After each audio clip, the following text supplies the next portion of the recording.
Salve, salve, pessoal! Mais uma quarta-feira aqui e mais um episódio do nosso podcast Nutritivamente.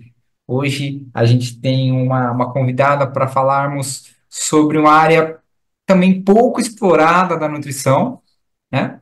Que é a nutrição e pesquisa. Então, para falar sobre esse tema que muito nutricionista só leva a sério ali em faculdades que têm iniciação científica, ou então depois de formado, eu trouxe uma convidada que é fera no assunto. Então, vou puxar o currículo dela. Ela é nutricionista, formada pela Unicamp, 2013. Logo em seguida, ela foi fazer pós-graduação em residência multiprofissional e sistema único de saúde pelo Mário Gatti. Em seguida, ela pulou para o mestrado. Ela é mestra em gerontologia pela Unicamp. Depois, ela fez um doutorado sanduíche, que ela vai explicar para a gente o que é isso no nosso episódio. Doutorado em gerontologia, dessa vez pela Unicamp e pela University of North Florida. Hoje eu tenho aqui comigo Carolina Freiria. Carol, muito obrigado por topar participar desse projeto maluco, que é o Nutritivamente, e seja muito bem-vinda. Obrigada, Murilo. Muito obrigada pelo convite. Espero contribuir aí e trazer mais pessoas, mais nutris aí para esse mundo da pesquisa também. Legal. É uma área realmente bem não é tão óbvia, né, cara? Assim, eu vou falar aqui. A faculdade de nutrição não tinha iniciação científica, né? Mas como eu sou formado em biomedicina, na biomedicina tinha. Então eu já tive Uhum. contato ali com iniciação científica, acabei não fazendo na biomedicina. Eu lembro que no último ano de nutrição, a faculdade virou centro universitário e estavam querendo começar as iniciações. Então eu acabei não pegando, né? Não sei como ficou. Então, para a gente começar aqui a bater um papo sobre a nutrição e pesquisa, eu queria saber primeiro como você chegou à nutrição, né? E depois se foi realmente por esse caminho, se foi aí por meio de iniciação científica, como é que você chegou à pesquisa propriamente dita em nutrição? Bacana. Eu vou dessa relação, né, com a biomedicina, né? A minha área, quando assim tava assim no fundamental, eu queria fazer biologia, né? Eu gostava muito de entender um pouco da natureza, entender corpo humano. E até para pensar um pouco, né, nessa questão da entrevista em si, eu falo assim, nossa, que eu comecei a pensar um pouco né, nessa questão de pesquisa mesmo? Eu sempre fui muito dos porquês, né? Por que que será que acontece tal coisa? Né? Então, acho que foi muito isso que aconteceu. E no fundamental, eu vim de uma escola pública e eu tive uma professora de ciências muito boa, que acho que foi uma primeira se, poderia se dizer uma iniciação científica ali nesse momento que ela disse para a gente fazer um projeto, né, para os alunos que gostariam ficar no período da tarde na escola e desenvolver um projeto de ciências em que a gente investigava algo no nosso bairro.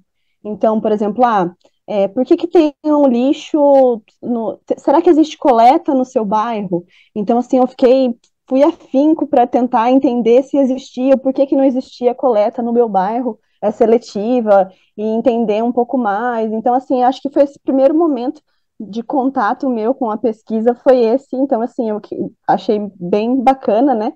E eu queria muito seguir a biologia, só que os meus pais queriam muito que eu fizesse técnico, assim, que eu saísse, né, do fundamental, e não tinha técnico em biologia. Então, tinha só em análises clínicas ou nutrição.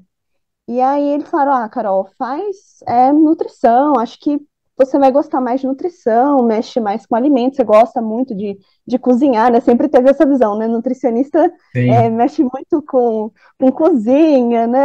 Então, você vai gostar. E assim, me apaixonei pelo técnico, gostei muito do técnico em nutrição, e aí falei assim, não, agora eu não vou nem ter como dizer não para a graduação em nutrição. E aí acabei seguindo na área mesmo, fiz a graduação, me apaixonei ainda mais pela área, que realmente, assim, para mim foi uma coisa muito boa, era algo que eu já gostava, né? Entender um pouco mais do corpo humano e ainda mais um pouco dessas relações entre o alimento em si e ocorre nessa relação com o corpo humano em si. Então, para mim, foi o casamento perfeito, né, dessa relação e do estudo entre essas relações. E aí, durante a faculdade, você teve alguma iniciação científica? Como é que foi essa chegada da pesquisa, entre aspas? Já vi que você era, Sim, né, já tinha ali a questão da coleta, para de pesquisar, porque não tem coleta seletiva, então já tinha o bichinho picado ali desde adolescente. sim, sim, já tinha, né? E, assim, lá na Unicamp, a gente tem um estímulo, né? Eu acredito que é diferente para já realizar pesquisas, eu acho que já é um estímulo maior do que comparado, talvez, com outras universidades.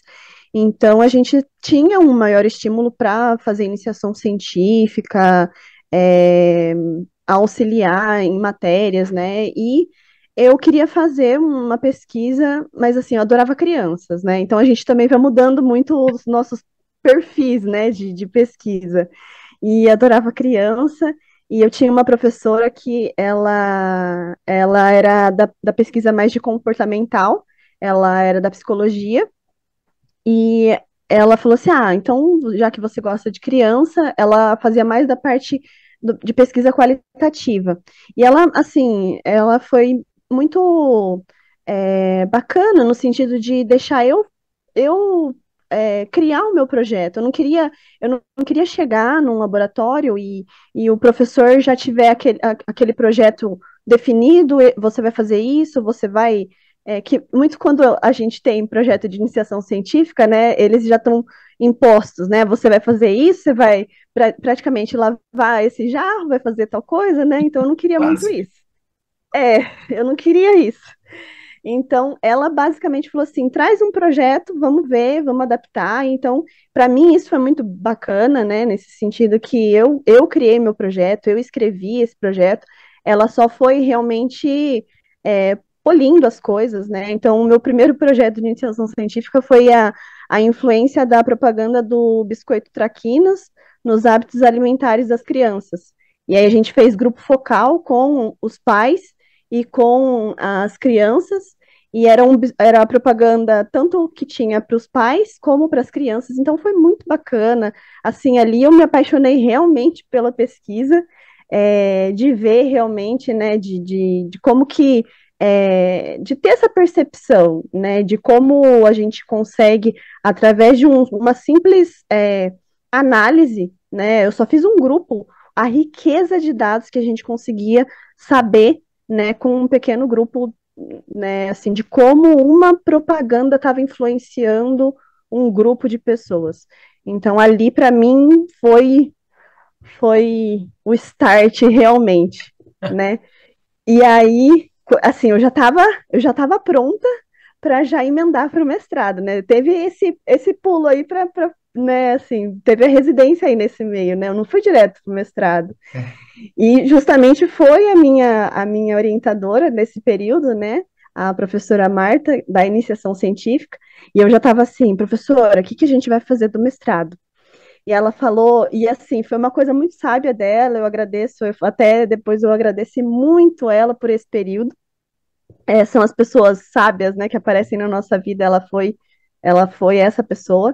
E ela falou assim, Carol, é, sabe o que eu acho? Eu acho assim, a gente como pesquisador, ela, não, ela deu essa respirada funda.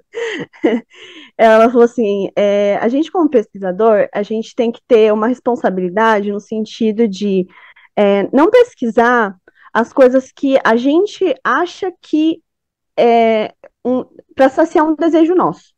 A gente tem que pesquisar algo que é importante para a sociedade. A gente não pode querer algo para a gente. Então, o que eu recomendo para você? Vai para o mercado de trabalho, analisa, atua profissionalmente, depois você volta e realiza uma pesquisa significativa para a sua profissão. Legal. E aí foi muito bacana o que ela me falou, foi muito bacana. Porque assim, eu acho que quando a gente sai da graduação, naquele momento eu falei assim, ela não quer mais me orientar. Ela não quer, ela não gostou do meu projeto, ela já não quer mais. Mas assim, depois que eu fui para a residência, fez total sentido para mim, né? Eu entendo totalmente o que ela me falou, né? No sentido que realmente o estudo que eu estava fazendo, né? Nesse sentido de estudar as crianças, estudar a influência da propaganda, era algo que para mim, era algo que eu gostava nossa, super bacana, realmente, né? Mas talvez não era uma área que estava sendo tão relevante, né? Que não era tão relevante que eu poderia atuar de maneira boa, assim, no sentido de criar novas perspectivas, de talvez usar todo o meu conhecimento de forma mais aplicável. E aí foi que eu vi na residência. Na residência foi quando eu realmente falei, poxa, não tem tanta pesquisa na gerontologia. Eu atendo tanta pessoa idosa, é o que eu mais atendo, pessoa idosa, tanta gente que precisa realmente de uma nutrição adequada, e por que que não está tendo? E aí foi que eu me encantei pela gerontologia e eu fui fazer o mestrado. Então, olha, o que você está falando faz muito sentido, né? Porque, assim, quando eu estava na biomedicina, no segundo ano, eu quase entrei numa iniciação científica de bromato. Tinha um professor que era engenheiro de alimento. Ele queria desenvolver, na época, um iogurte com uma fibra específica, tal, que era o projeto dele da FAPESP, né? Ele era mestre, Ah, fazia doutorado lá. E aí acabou não indo para frente. Eu não sei se não veio a verba, enfim. Ela falou, "Ó, não vai dar certo, então beleza, tá." E aí, eu tentei entrar em outras iniciações, mas, meu, era era para trabalhar com proteína, tá? Eu falei, meu, mas, enfim. Tanto que aí, quando eu fui fazer o TCC, eu não consegui orientador porque eu não tinha iniciação científica da minha medicina. Ninguém queria me pegar. Aí o meu orientador de TCC falou, Murilo, tudo bem, eu te oriento, mas você vai ter que fazer o seu TCC com base no meu projeto. Tá bom, né? Não precisava fazer o TCC. E é legal, ela foi muito coerente, né? Ela falou, peraí, cara, né? Vamos fazer o que precisa, eu sei que você gosta, mas eu acho que assim, vou falar como Murilo aqui, como pessoa, nem como profissional. Eu sou muito utópico nessa parte. Eu acho que a gente tem que fazer pesquisa realmente para reverter a sociedade. Eu penso dessa maneira, né? não, Então, com certeza, com certeza. É isso que eu achei a visão dela, para mim, na época, eu falei assim, poxa vida, né? Acabou comigo, eu queria tanto fazer o mestrado na sequência, né? Já estava toda esperançosa, já estava tudo planejado. Aí ela falou, Carol, mas eu acho que você devia ir para o mercado, entender qual que era a demanda. Aí eu falei, ela não quer me orientar, ela não quer, então tá bom, né? Assim, mas fez todo sentido, né? Então por isso que eu falo, ela foi uma das pessoas sábias, né, da minha vida, que eu agradeço até hoje. Ela sabe disso, tanto que no mestrado depois não foi ela que me orientou, né? Foi outra professora, foi a professora Eligiana, mas eu encontrei com ela na faculdade, falei com ela e ela falou assim: Poxa, Carol, fica muito feliz com isso, né? Porque a gente sabe que é disso que a gente precisa, né? De pesquisadores que voltem o olhar para a sociedade realmente, né? não, que legal. Eu tenho contato, eu tenho muito pouco contato com o pessoal da Biomed. Mas o pessoal que eu tenho, eu vejo, né? Teve muita gente que já saiu ali emendando iniciação, mestrado, doutorado. Tem uma amiga que está fazendo pós-doc, inclusive. Mas o pessoal que fez mestrado e doutorado acabaram não trabalhando mais na área, né? Foram Olha, ali seguindo a área dos orientadores, né? uhum. Uns acabaram dando aulas, outros fizeram pós-graduações em outras áreas de biomedicina, mas a maioria, infelizmente, acabou não seguindo. E eu queria perguntar para você, aproveitar esse gancho aqui, para você falar um pouco, né, sobre as suas áreas de pesquisa, a gerontologia. E eu já queria te fazer um pedido para você explicar para o pessoal também o que que é o mestrado ou barra doutorado sanduíche aí. Ah, tá bom. Então, só também a gerontologia, né, é a área que estuda, então, o envelhecimento, né?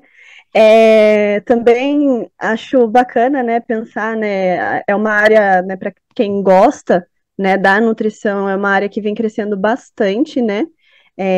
Acho que super vale a pena investir, né? Então, até foi uma área que eu gostei muito durante a residência, vi que realmente a gente não tinha muito estudo aqui no Brasil sobre essa população. E quando eu fui mandar, da mesma forma que eu pensei na iniciação, eu também falei assim, não, eu quero um projeto que eu possa desenvolver, né? E na Geronto eles eram também bem abertos a isso, né? Legal. Que você também poderia desenvolver um projeto seu. E eu tentava achar algo que não tivesse sido desenvolvido ainda, né, nessa área da gerontologia. E uma das coisas que eu havia notado era que tinha pouco estudo aqui no Brasil sobre insegurança alimentar nessa fase.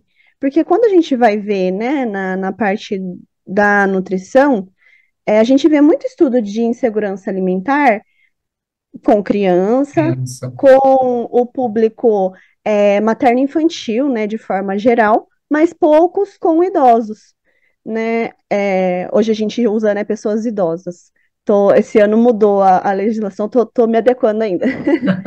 Então, então assim, para mim foi uma das coisas, falei assim, nossa, vamos tentar então ir para esse lado, né, para estudar então a insegurança alimentar nessa população.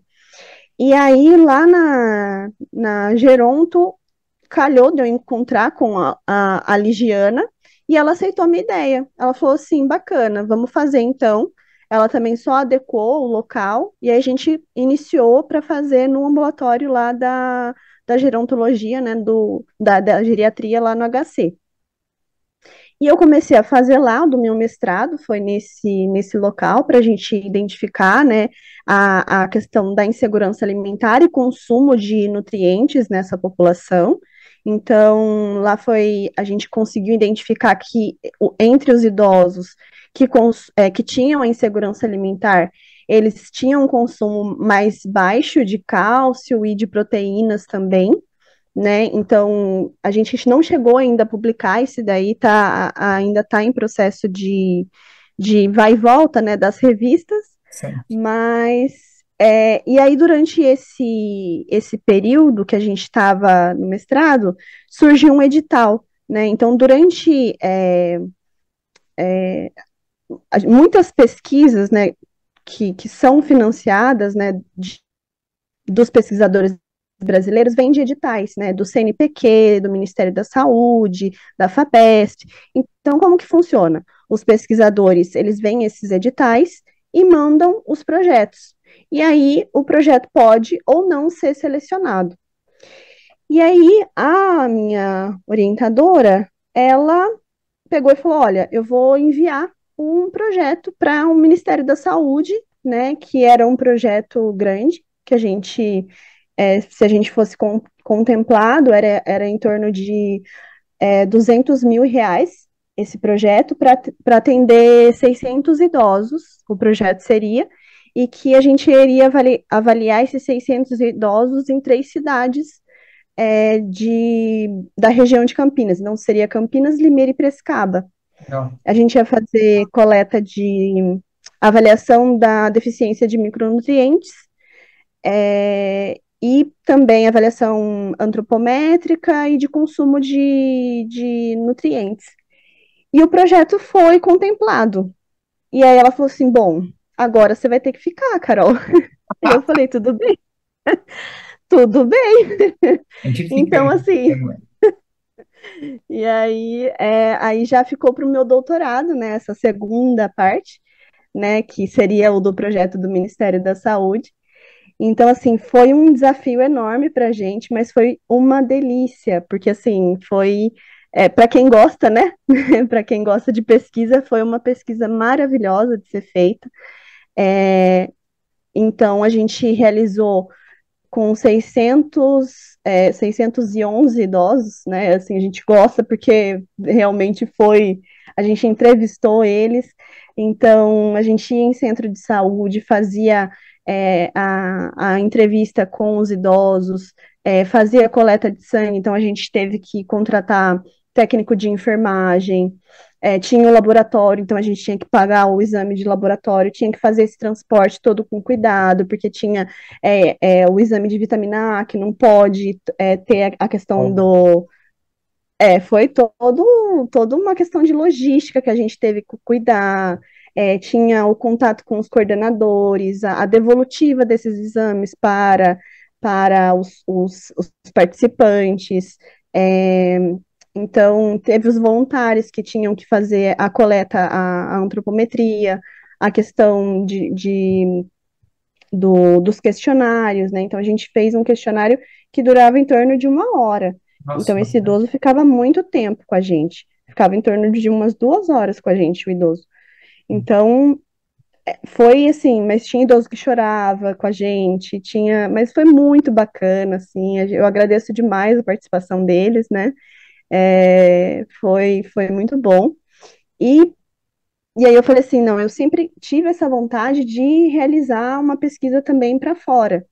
E eu sempre, assim, durante essa pesquisa que me levou, né, a pensar um pouco mais sobre a insegurança alimentar com um idoso, é, a gente vai aprofundando um pouco sobre essa população, e muito o que eu percebi é que, muito além da renda, outros fatores estavam influenciando a questão da insegurança, que era a questão do próprio acesso físico, ou o modo, né, como ele prepara esse alimento. Né? Muitos não tinham a questão física para preparo ou a questão de locomoção para comprar esse alimento. Né? Então, a questão, ele pode até ter o dinheiro, mas ele não tem como comprar esse alimento, ele não tem como preparar esse alimento. E aí eu contatei uma professora, que é a professora Laurie Wright, que era, né, na verdade, ela mudou agora, está em outra universidade, que era da University of North Florida, e falei que eu estava com essa ideia de desenvolver uma nova ferramenta para analisar a insegurança alimentar, para triar a insegurança alimentar entre pessoas idosas. E ela falou: gostei demais da ideia. Se você quiser vir, pode vir que a gente tenta, a gente tenta trabalhar. Também estou tentando desenvolver ela aqui, então a gente tenta desenvolver junto. E legal. aí deu certo, desenvolvi o projeto, a CAPES aprovou meu projeto, então eu fui com a bolsa do CAPES Print. Então, eu fiquei 1 ano lá. Então, a gente começou a desenvolver o projeto lá nos Estados Unidos. Então, a gente entrevistou os idosos lá nos Estados Unidos. Então, começou a fazer as entrevistas lá. A gente publicou alguns artigos lá sobre essa escala e começou também a validação transcultural, que seria aplicar, fazer a tradução da ferramenta para o português e também fazer a tradução cultural para a nossa cultura, né? Porque muitas coisas, né? Por exemplo, eles usam muito tickets, né, para comprar as coisas, que a gente não tem. Então, a gente tem que fazer uma validação cultural aqui para nossa realidade, né? Então, isso acaba tendo que adaptar para nossa cultura, né? Dessa questão. E aí foi mais ou menos isso. Então, esse daí seria o meu doutorado de sanduíche. Sanduíche porque eu comecei aqui, né, esse período, seria um pão, né? Então, um período do pão eu começo aqui no Brasil, o sanduíche, né, a carne seria esse 1 ano que eu fiz lá fora, e depois eu volto, né, e tenho mais um pãozinho aí para cobrir, que eu finalizei o doutorado aqui no Brasil. Então, por isso que a gente fala sanduíche. Ah, que legal, cara. Bom, olha, eu sei que a gente tem um roteiro aqui, mas é um tema que me interessa muito, tá? Eu não sabia que era. Ó, tá vendo, gente? Ó, a questão de segurança alimentar é uma coisa que me incomoda muito. Me incomodou muito durante a pandemia, ainda me incomoda, claro. E eu queria saber dos resultados. Se você puder falar um pouco antes da gente seguir o nosso roteiro aqui. Inclusive, eu lancei um livro, né, agora em dezembro com a editora, janeiro saiu bonitinho. Pessoal, a gente está gravando agora, finalzinho de dezembro, né? O nosso episódio está indo na hora agora em fevereiro. Então, tem no meu livro, né, no livro eu falei sobre a pandemia, dentro da ótica de um profissional de saúde, de como foi viver no Brasil os anos agudos, críticos da pandemia, né? Consciência apanhando, aquela bagunça que foi. E eu falei muito sobre fome no livro, né? Então, eu queria que você falasse dos resultados, o que você achou aqui. Detalhe, né? A gente está, entre aspas, numa região mais desenvolvida do país. Então, se você puder falar dos resultados aí, para o pessoal que está ouvindo para mim também. Bacana, não falo, com certeza. Então, assim, eu vou falar primeiro dos Estados Unidos, que foi realmente a coleta lá, foi feita no período da Covid mesmo, né? Então, lá a gente fez a pesquisa qualitativa. Então, a qualitativa seria a entrevista, né? Que a gente ligou para eles e perguntou se a Covid, de certa forma, afetou a questão da segurança alimentar deles ou não. E foi muito triste evidenciar a forma como o Covid influenciou eles, né? Porque o idoso ainda tinha todo um medo, né? Eles tinham medo de sair para comprar o alimento, então eles ficavam com receio de sair de casa, porque eles não tinham a vacina ainda, então eles falavam assim: olha, eu fiquei comendo poucas coisas que eu tinha em casa, porque eu tinha medo de sair de casa e contrair o vírus. Ou era. Eu, meus familiares não vinham me buscar, porque lá a cultura também é muito diferente da nossa.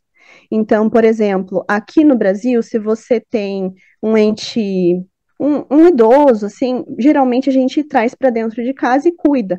Lá Sim. não, eles deixam sozinho, cada um se vira, assim, né? Porque lá, quando o filho faz 18 anos, o filho vai embora de casa, né? E aí, da mesma forma, né, quando o idoso tá idoso, fica também, né, não tem essa coisa de, ele tá idoso, vem para casa, né, não. Então, ele não quer, como se diz, indispor com os filhos.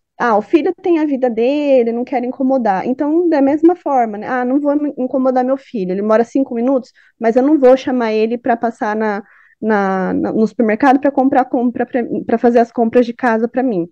Ou teve caso, por exemplo, da sobrinha cobrar US$ 50 para fazer as compras para ela. Absurdo. Isso no meio de uma pandemia. É, eram umas coisas assim, sabe? Pura. É, era complicado. Ou o transporte lá público era na Flórida, então muito ruim também, no sentido de eles não podem carregar mais do que 5 sacolas. Então, eles não poderiam, eles tinham que fazer várias viagens, mas ao mesmo tempo eles não queriam fazer várias viagens por conta do Covid. Então, era complicado. É,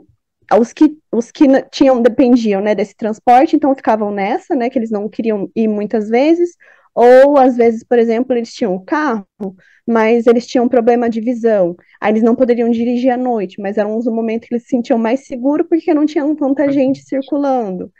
Então, foi bem complicado esse momento lá para eles, né? Na minha pesquisa aqui, a gente acabou coletando no momento anterior à pandemia. A coleta terminou em dezembro de 2019. Então, foi antes do Covid. Mas de resultado importante, né? A gente pensa assim, foi anterior ao Covid, mas já estava com 42% da população entrevistada com insegurança alimentar. Nossa, Então, já era um número, 42% da população entrevistada, dos 611, já estavam com insegurança alimentar. nossa, muito alto, Então, né? 42%. Muita coisa. Piorou E depois. aí, é, foi dezembro, em março fechou tudo, né, de 2020. E na pesquisa, depois eu fiz a associação com sintomas depressivos e fragilidade. Então, foi muito associada a insegurança alimentar nessa fase, né, na minha amostra, com sintomas depressivos, né? Então, aqueles que tinham insegurança alimentar tinham mais chances de ter os sintomas depressivos e também fragilidade. A fragilidade é uma síndrome, né, que acomete, né, principalmente as pessoas idosas, né, que leva a um aumento das chances de mortalidade. Eles ficam mais suscetíveis a doenças, a ter esse risco aumentado para a mortalidade.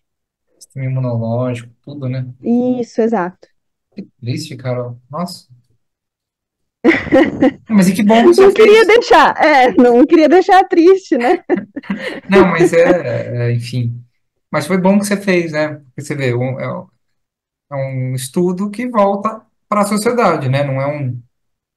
Sim, exatamente, assim, é importante mostrar esses dados, porque muitas vezes a gente fica, o que é importante desses dados, eu acho, é mostrar que muitas vezes as pessoas acham que nessa fase, né, do envelhecimento, só porque o idoso, ele tem aquela renda segura da aposentadoria, ele está livre, né, por exemplo, da insegurança alimentar, mas Nada. não, né? Ele tem ainda esse risco e esse risco ainda é aumentado por conta que se ele tem essa insegurança alimentar, o risco que ele vai ter é muito grande por conta das doenças crônicas, é, é, enfim, de todos os outros fatores, né? Exato. Eu falo para todo mundo, né? Eu vejo, por exemplo, eu tenho os casos aqui. Minha mãe, por exemplo, é aposentada e não parou de trabalhar, né? O meu pai aposentou-se, continuou trabalhando, faleceu, mas eu estava ali aposentado e, né, não pôde parar de trabalhar. Quantos casos a gente não vê, né? O idoso ali aposenta, você citou as doenças crônicas, precisa gastar com remédio, às vezes não tem no alto custo, e em vez de gastar com comida, né, um momento ali de ter um pouco de paz, ter acesso à alimentação, não pode parar. É triste, Isso, eu acho isso muito triste, cara. isso, exato. Né? Carol, eu vou puxar aqui uma dúvida que muita gente tem. Primeiro, eu queria te Uhum. agradecer de novo por você ter falado, né, dos Imagina, resultados, enfim, é legal. Sempre que eu trago alguém aqui que fez mestrado, doutorado, eu sempre tento puxar um pouco na questão do ambiente de estudo, enfim, mas hoje, como a gente está falando de pesquisa, é bacana se mostrar. Principalmente você que fez uma pesquisa importante, não que as outras não sejam, que as outras não foram, mas realmente que volta aí para a sociedade. Então, um nutricionista que queira virar pesquisador, qual é o caminho, né, para virar um profissional de nutrição na pesquisa?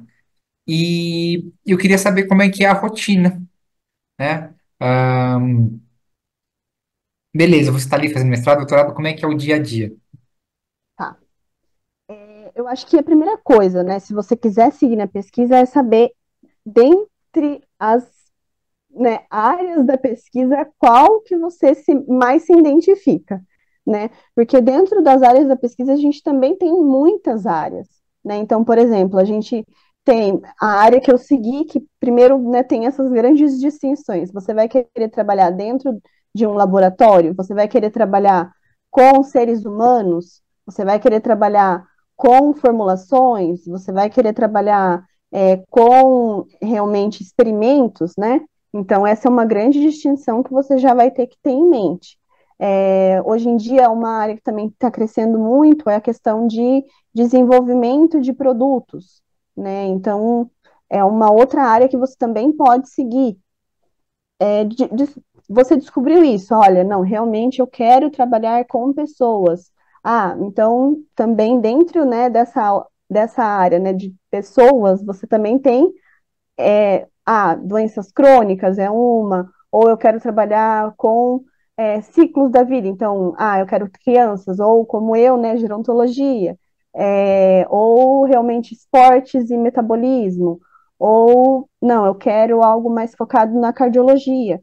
Então, você vai escolhendo, dependendo, né, desse leque de opções, e uma outra dica que eu dou é verificar os artigos científicos. Se você quer seguir nessa parte de pesquisa, não tem como fugir, né, dessa questão de artigo científico. Sim, Então, vai atrás dos grandes nomes, né, de que você vai, poxa, olha esse artigo legal que saiu, de quem é esse artigo, da onde que ele veio, quem que são os autores, da onde que universidade que saiu, porque através das universidades você vai sabendo quais são os programas de pós-graduação que estão disponíveis e aonde que você vai poder prestar para passar num programa de mestrado ou doutorado.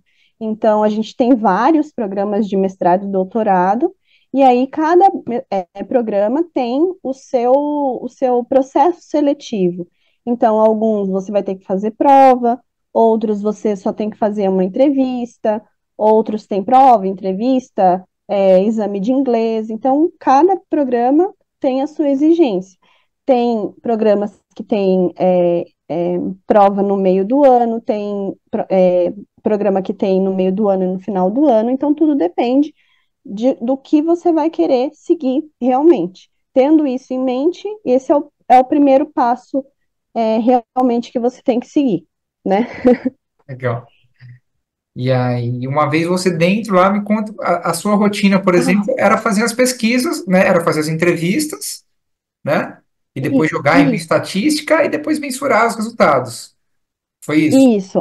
isso, isso. A minha rotina era realmente como eu trabalhava com a coleta dos dados, eu tinha que manejar realmente toda essa parte é, de fazer o contato com cada centro de saúde, verificar a disponibilidade deles, fazer o contato com os pacientes, agendar eles para o dia, fazer o contato com os técnicos que faziam a coleta do sangue, fazer também o contato com os voluntários, organizar os kits que seriam utilizados no dia da coleta, é, chamar, organizar todas as planilhas, né, que a gente usa várias planilhas também, né? Organizar as planilhas, depois, né, depois do retorno da coleta, a gente também tinha que organizar todo o material que foi coletado. A gente teve um bom auxílio que a gente fez a coleta. Na última coleta a gente fez uso de tablets, mas numa primeira coleta que a gente fez foi tudo no papel, então a gente teve que passar tudo do papel para, né, o computador, né? Então já vai mais um tempo, demanda mais um tempo. Mas mesmo que foi no tablet, a gente também teve que passar todo o recordatório de 24 horas para o software. Então também demanda tempo, né, para passar para o software. E depois fazer as análises, que isso daí também demanda um bom tempo, né? Então, geralmente, essa era a rotina de trabalho no meu laboratório, né? Mas eu sei que, por exemplo, em outros tipos de laboratório, a rotina é diferente. Então, para quem vai mais para essa área de desenvolvimento de produtos, eles dependem muito de como é a utilização dos equipamentos do laboratório. Então, às vezes, eles têm rodízio do equipamento, então, às vezes, eles têm que reservar o equipamento, e aí tem aquele tempo estipulado, às vezes o experimento dá errado, eles vão ter que refazer. Então, tudo depende de cada tipo de laboratório e como que funciona esse laboratório. Então, então, não é tão simples como o pessoal imagina, né? É, inclusive, isso já, toda essa dificuldade que você mostra, que você fala, né? Um trabalho literalmente braçal. Uma coisa que pouca gente sabe, né, sobre as pesquisas, diz respeito ao fato de que os pesquisadores, entre aspas, não podem trabalhar fora quando recebem as bolsas. Precisa viver só com os valores recebidos, mas também não tem férias, não tem 13º, direitos trabalhistas. Então, como que é viver dessa forma? Esse lado que ninguém fala. O lado B, É, não foi fácil. Assim, esse outro lado, eu acho que realmente ninguém fala muito sobre esse outro lado. É, que eu acho que muito também vai de cada um, né, que faz esse doutorado exclusivo, né? Então, eu sou uma pessoa que sempre me cobrei muito, né? Então, para mim, eu até estava brincando esses dias que esse dezembro vai ser meu primeiro dezembro de férias, porque para mim nunca no doutorado, no mestrado, para mim, como não tem férias, para mim eu sempre falava assim, não, eu não posso tirar férias, então eu nunca me desliguei totalmente desse momento, né, de ter férias realmente. Então é bem complicado não ter esse 13º, não ter férias, né? Para as pessoas podem parecer, ah, mas você não trabalha, né? Mas é muito difícil conduzir uma pesquisa dessa forma, né? São 600 pessoas que você tem que lidar, de entrevistar 600 pessoas, fora todo ao redor que você teve que conciliar, né? E todos os problemas ao redor. Não foi fácil ter todo esse manejo, né? Fora a escrita, né? Que você não é um momento que você fala assim, olha, hoje eu vou escrever 3 artigos. Não é dessa forma que Não. ocorre, né? Então tem toda uma pressão para você escrever e escrever não em apenas uma revista simples, né? Você tem que escrever numa revista internacional. E você quer escrever porque realmente assim, como você mesmo pontuou, né, Murilo, é um dado interessante que tem que ser mostrado. E a gente sabe da importância desse dado e a gente sabe que ele tem que ser mostrado. Então, acho que é isso. Ele tem, a gente sabe realmente disso e a gente quer mostrar esse dado porque a nossa responsabilidade como pesquisador, né? A gente sabe que esse dado é importante para a sociedade. Então, realmente, essa é a nossa dificuldade, né, de lidar com isso, né? Ao mesmo tempo, tentar sobreviver com a bolsa, né? Não trabalhar fora, né? Mas, ao mesmo tempo, né, é isso, né? Lidar com esse salário e tentar fazer o nosso sonho aí de trabalhar como pesquisador. Esse ano mudou um pouco a legislação da CAPES, que eles autorizaram um limite maior de horas para você trabalhar em acúmulo com a bolsa. Legal. Então, isso flexibilizou um pouco mais, o que melhorou um pouco essa questão para o pesquisador. Então, não lembro se foi em torno de 12 horas, 15 horas, não me lembro. Mas, assim, ajudou um pouco, né, nessa questão de muitas vezes você poder dar aula em acúmulo também com a bolsa, Ah, né? que legal.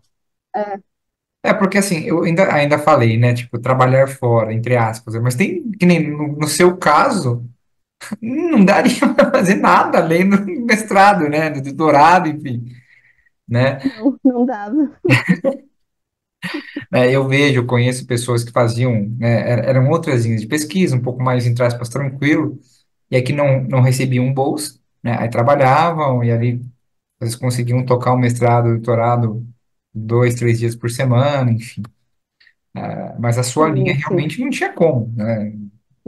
Não, não dava, é.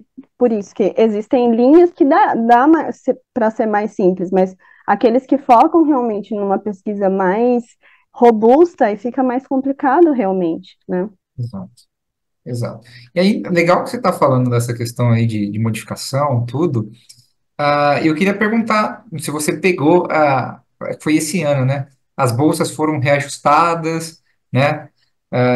E eu queria saber como é que está o ambiente hoje para nutricionista. Tem porta aberta? Os orientadores, eles estão recebendo bem os novos pesquisadores? Na sua opinião, acredito que seria positivo, né? É uma área legal para fazer carreira, foge um pouco do óbvio, né? Sim, eu acho que tá bem assim bacana. É, eu acho que tem muita oportunidade, eu estou acompanhando ainda, acho que eu não saí no meu grupo de pesquisa, acho que até é bacana, não sei se pode, Murilo, mas tem o nosso Claro. grupo chama Genute, que é o grupo no Instagram, genute.unicamp, que é o nosso grupo de estudos do envelhecimento, então a gente sempre publica os nossos artigos, que a gente publica sobre envelhecimento, enfim, e a gente sempre publica sobre as questões de processo seletivo também, que está tá sendo divulgado de pesquisas, né? E então, inclusive, estava aberto o processo seletivo para dois programas, né? O nosso da gerontologia e o do programa de nutrição, esporte e metabolismo, que também é da Unicamp. É, e estava com oportunidades de bolsas também. Então, tá tendo bolsas. Antigamente era bem mais difícil, né? Ter bolsas. Esse ano parece que deu uma melhorada nesse sentido. Espero, eu senti que, assim, durante esses últimos tempos, as pessoas deram uma desestimulada, né, com a ciência. Então, espero que tenha um novo recomeço aí, que voltem a se estimular um pouco mais, né? Legal. Que realmente, assim, precisa, né? A gente sabe que precisa. Você estava falando que eu comecei a seguir, pessoal. Tem, hoje pois É, na hora que soltar o episódio, eu vou na playlist também. Olha, Carol participou aqui. Legal, eu gosto. São duas áreas a área que você fez a pesquisa me interessa bastante, a questão de envelhecimento também me interessa. legal. Eu gosto muito. Eu trabalhei uma época numa startup de saúde e envelhecimento, mas aí eles só falavam envelhecimento e não como, enfim, como, beleza, a gente vai viver mais, tá? Legal. E aí, só que vai ter que trabalhar mais para isso também. Enfim, aquela, né? Ah, Esse foi um dos motivos que me desestimulou um pouco, eu acabei saindo, ah, né? aham, Mas é uma sei. coisa a se levar em consideração. Não adianta a gente viver mais, não for viver com qualidade, Uhum, né? aham. Carol, eu queria saber se você pode dar alguma dica para os nutricionistas que estão começando na área de pesquisa. Olha, dicas. É, Eu acho que vale a pena. Aquela dica que minha orientadora lá no comecinho da Marta, acho que pensar realmente o que a sociedade precisa de pesquisa. Acho que é importante você sim pensar em algo é, que realmente, se você gosta de fazer, você faça algo que você goste, mas sempre lembrando que você tem que desenvolver algo para a sociedade, não apenas para algo, como se diz, para saciar um desejo seu, né? É algo que realmente traga frutos para a sociedade, né? Acho que isso que é o mais importante. E não desista, né? Acho que o trabalho do pesquisador é difícil, mas é muito importante, né? Que a gente responde os porquês e traz também muitos porquês também. quanto mais a gente estuda, menos a gente sabe, né? Exato. Eu costumo dizer assim. E questão de dificuldade? Quais foram as maiores dificuldades e os desafios na área de pesquisa? Bom, acho que tem um monte para falar, né?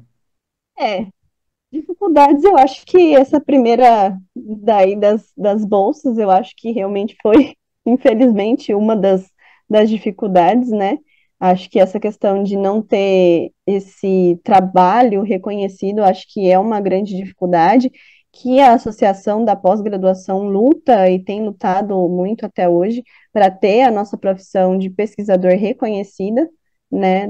Do mestrado e doutorado ser reconhecido como profissão. Acho que foi uma grande dificuldade. Tirando, eu acho que essa foi a minha grande dificuldade mesmo. De pontos positivos, eu acho que para mim, acho que foi realmente essa riqueza. Para mim, é, as descobertas, acho que para mim realmente não tem nada que pague realmente esses momentos de você rodar os dados e encontrar tudo que você realmente estava pensando e falar, meu Deus, realmente era aquilo, ou realmente se surpreender com o dado e falar, da onde que saiu isso e realmente, nossa, será que realmente é isso? E buscar na literatura e realmente achar, né, cruzar os dados e realmente foi aquilo. Então, para mim, acho que isso é a grande riqueza, assim, da pesquisa, que a pesquisa trouxe para mim. Legal, legal.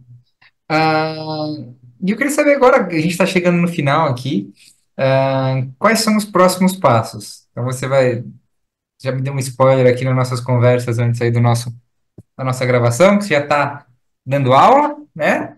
É, Isso.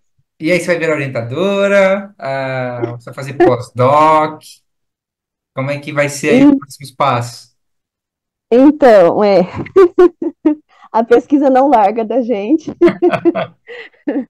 Eu estou agora na docência, né? Estou na Universidade de São Francisco, estou na docência e estou pensando, né? No próximo semestre já tem alguns alunos me procurando para iniciação científica e também pós-doc ainda não penso, ainda estou no momento. Vamos pensar com calma, né? Porque foram vários anos em seguida aí, né? Acho que eu preciso de um respiro, Importante. né? Tô falando para minha orientadora que é uns momentos para escrita dos artigos, né? Então, vamos escrever os artigos também, mas ainda tem que também escrever os artigos em relação à escala, né? Então, ainda não desconsidero, né? Porque a gente não sabe, nunca diga não, né? Porque É, a gente não sabe. legal. Carol, para finalizar, eu queria te fazer uma pergunta que tenho feito aí já para o pessoal. Tem alguma pergunta que eu não fiz e que você gostaria que eu tivesse feito? Se a gente conseguiu cobrir tudo, ficou alguma lacuna? Acho que não. Acho que você conseguiu cobrir tudo, sim. Tudo Ok. certo. Bom, pessoal, então, assim, eu quero te agradecer de novo. E aí eu vou querer te dar os parabéns também, que você pegou uma área que eu gosto muito e eu não sabia. A professora Josi. A Josi veio participar aqui do nosso episódio de número 21, né, falando sobre docência. Para quem não sabe, agora estamos contando os bastidores. Foi a Josi que me passou o contato da Carol. Queria te agradecer, te dar os parabéns, fez um trabalho muito bonito, né? Trabalhos muito bonitos aí, elencando não só a nutrição, mas como o lado social, que é importante a gente não deixar de lado. E te agradecer mesmo. Não sei se você quiser deixar o contato para futuras palestras aí na área, nutricionistas que queiram entrar em contato com você, onde podem te encontrar. O canal é tudo seu agora. Imagina, Murilo. Eu que agradeço o convite. E para quem quiser entrar em contato, pode entrar. Meu Instagram é Carol N Freiria, né? É mais difícil aí o sobrenome, mas aí qualquer coisa o Murilo pode deixar escrito, né, Murilo? Vou marcar É aqui. Freiria. Mas é isso. Muito obrigada, viu, pelo convite. Esse foi mais um episódio do podcast Nutritivamente. Canção de abertura Credit, Horizon. Trilha sonora de finalização Unwound, Oaks Studio. Direção criativa, produção executiva, consultoria científica, edição e concepção Murilo Camano Muro.